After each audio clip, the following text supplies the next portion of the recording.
Somewhere beyond the wall, a wildling family is keeping warm inside their shack. Meha was the older sister. Her two young brothers didn't have names, but went by nicknames she had given them.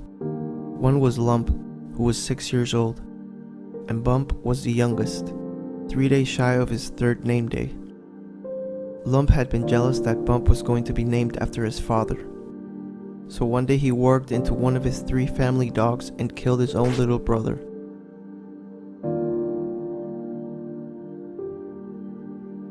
When the father found all 3 dogs sniffing around his dead son's body, he had no way of knowing which one had done it. So he decided he had to kill all of them. His hands shook so badly it took several blows to kill the first 2 dogs. Before he killed the last one, Lump slipped inside the dog and tried to stop his father. He threw down his axe into the dog's skull. Suddenly his son let out a scream, and that's how they knew. 2 days later, his father dragged him into the woods. He was kicking and crying, until his father slapped him and told him he belonged with his own kind. And he threw him down at the feet of an old skin changer. His name was Hagon, and for the rest of his life he became a mentor to Lump. At the age of 10, Lump named himself Varamyr. Hagon taught him all he knew about skin changing, but Varamyr always resented his rules. And on his deathbed, still resentful, Varamyr warged into Hagon's wolf, the wolf Hagon intended to use as a second life. Varamyr, still inside the wolf, devoured Hagon's heart himself. By then he had been calling himself Varamyr Sixskins for his 3 wolves. Now after taking Hagon's wolf, he was Varamyr Sixskins, although the wolf didn't live long. As the years passed, he died 8 more times in the skins of different creatures. Soon Varamyr became a lord of sorts. He lived in a hall of moss and mud that once had been Hagon's. A dozen villages paid him homage in food and cider.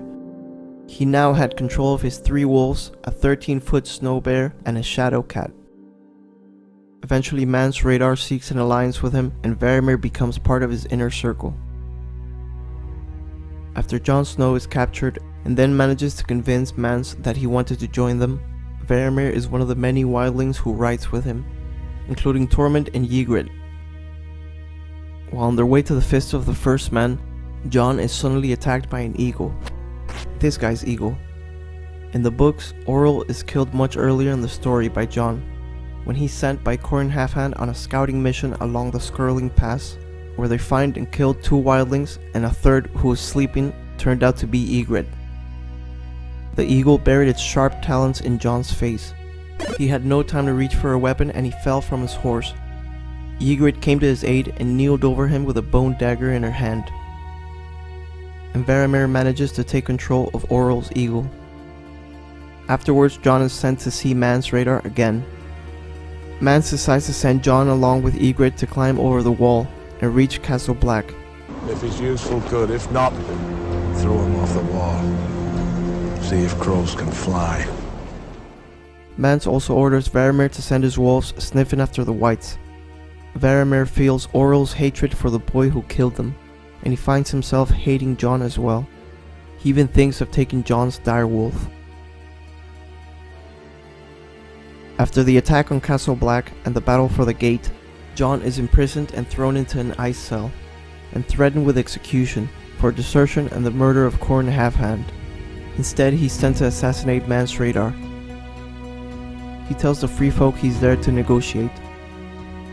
As he approaches the tent, he sees Mance waiting outside with 2 other wildlings. One was Varamyr, with his shadow cat and 2 grey wolves by his side. Varamyr tells Jon that after he had taken Orell's eagle for his own, Orell now lived inside him. Mance takes Jon inside the tent. While negotiating, Jon hears a horn in the distance. They go outside and find Varamyr sitting cross-legged on the half-frozen ground. His wolves circled restlessly around him. Jon saw a shadow sweep over him and looked up to see the same eagle that had attacked him.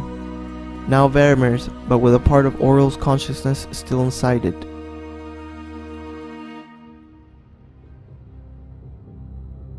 Mance gets on his horse and commands Varamyr to stay and guard his wife. Then points his sword at Jon and instructs Varamyr to rip his throat out if he runs. Jon tried to go in the tent, but the Shadowcat blocked his path, and the two wolves behind him growling. Then Varamyr said, "Banners. I see the golden banners." The skinchanger threw his head back and screamed. The sound was shocking and ear-piercing. Varamyr fell, rolling and twitching in pain. The Shadowcat was also screaming. In the sky, Jon saw Oryl's eagle burning. It was Melisandre, who had killed the eagle using her fire magic, causing Varamyr to temporarily lose his mind and the control of all his animals. The wolves were fighting with each other, and the Shadowcat had ran off while Varamyr was still twisting on the ground. His snow bear went crazy as well, turning her claws on those around her, ripping apart 4 men before falling to a spear. Wildlings streamed past, women and children running from the battle. Varamyr had regained his consciousness and started escaping with the crowd, crawling off on his hands and knees.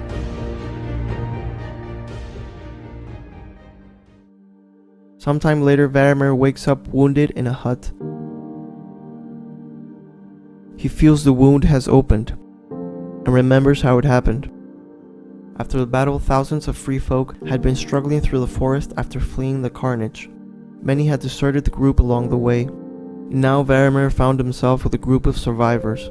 He had lost all his cloaks at the wall, so when he sees the body of a dead woman, he kneels down to take the cloak, and a boy bursts out from hiding and shoves a long bone knife into his side. Thistle comes to his aid and tells him that was the boy's mother, as she starts to stitch him up. Thistle was the last of his companions, a spear wife, old and wrinkly.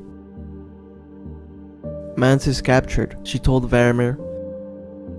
Tormund, Sixskins, where are they now? Without all his animals by his side, no one recognized Varamyr, so he had been going by his old mentor's name, Hagon. Varamyr noticed the fire had gone out, and the hut begins to get colder. He had no flint, no dry kindling. She had been gone for 2 or 3 days, he didn't remember. She told him to wait and that she would come back with food. Holding his side, he stood up and walked towards the door. He wonders how far she could have gone. Far away he hears a wolf howl that makes Varamyr shiver. He knew that howl. It was One Eye, the biggest and fiercest of his wolves. He convinces himself that if Thistle comes back, he will take her. Varamyr suddenly gets dizzy and falls to his knees, his hands buried in the snow. After crawling to a weirwood tree, he found a fallen branch and used it as a crutch to walk towards the nearest hut, hoping the villagers had forgotten something when they fled. He was almost there when his crutch snaps and he falls to the ground. He lays there, thinking how the snow will bury him. He now felt his wolves closer and was ready to begin his second life. He knew that his memories would fade and that every day he would become a little less a warg and more a wolf. He begins drifting off into sleep, when suddenly he's woken up. It's Thistle shaking him and screaming, "Get up!" Varamyr tries to get up. She pulls him up and has him by the shoulders. Now, he thought, do it now or die. He summoned all the strength within him and jumped out of his own skin and forced himself inside hers. Thistle arched her back and screamed. She twisted violently. Her hands flailed and her body fell and rose again. Her teeth snapped together and filled his mouth with blood. She raised her arms to her face. He tried to push him down, but he couldn't. She started clawing her eyes out. When he tried to scream, she spat out their tongue. He felt the world turn and fall away. For a moment, he feels himself inside the weirwoods. Then he was rising. He was in the snow, in the clouds, inside an owl, inside the trees. He began searching for his wolf pack. They would save him, he told himself. That was his last thought as a man. He suddenly felt a shock of cold, like being plunged into a frozen lake. Then he found himself running with his packmates. As they climb a hill, the wolves pause and look back. The empty village was no longer empty. Blue-eyed shadows walked in the snow. One of the wolves growled, and one by one the things below raised their heads towards the 3 wolves on the hill. Varamyr, now inside his wolf, sees that the last to look up was the thing that had been Thistle. She sees me.